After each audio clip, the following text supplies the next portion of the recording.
Two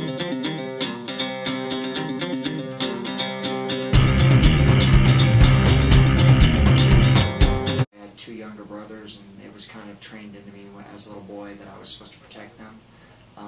And most of the time it was okay, just, I didn't have to fight that much.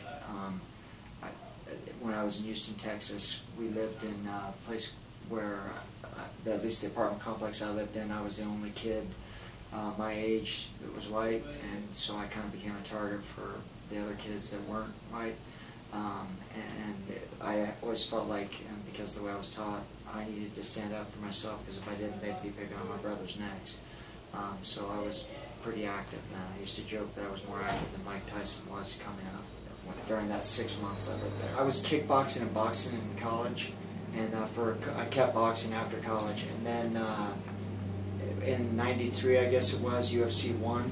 At the time, I was like an assistant instructor at a small kickboxing school in Sacramento, and I watched that on TV like I think all of my friends did, and I was naive. I didn't know anything about wrestling back then, and I just discounted it. I thought that it was the world's best grappler, which I didn't know any better.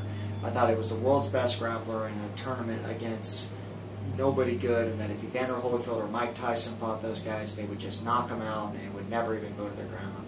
I didn't know any better back then, and so I didn't watch it again after that until 2006. I changed jobs several times, and I was going through the FBI Academy in 2006.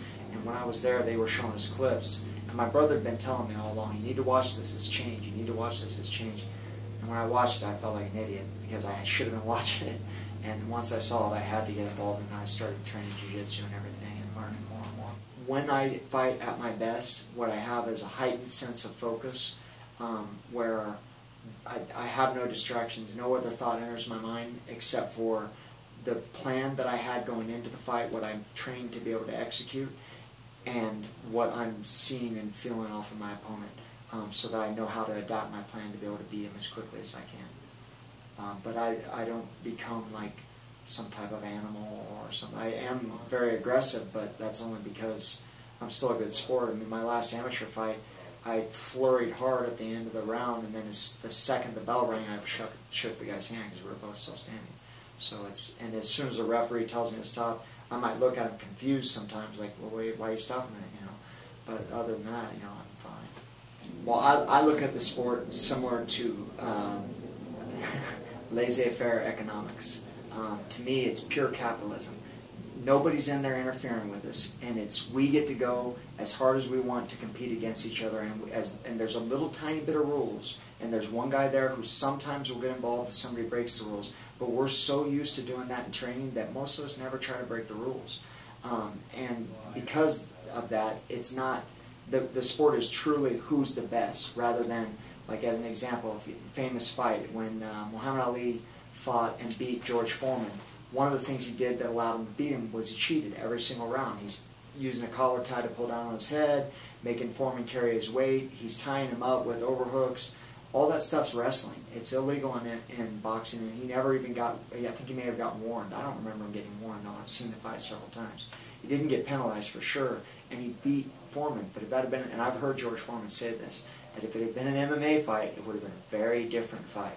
And I like that, I don't like it when people get by in life by cheating, or what they're good at is cheating the rules, In MMA, you can't be good at cheating the rules, You have to be the best, and I love that about it. Being a Marine infantry officer, I think that from what I've seen in life, and I've only been alive 40 years, nobody is better at instilling discipline than the Marine Corps. And the reason why the Marine Corps is able to do the things that it does is because of leadership. And that leadership is what kids follow. So if you go to a karate school with somebody that's never been in a fight, and their job is to be able to sell belts to keep kids motivated, then that's what you're teaching a kid to follow. But if you take a kid to an MMA school, he's learning from somebody who what they're saying to do is what they've really done and what they know really works. So you're teaching a kid to follow the truth rather than to follow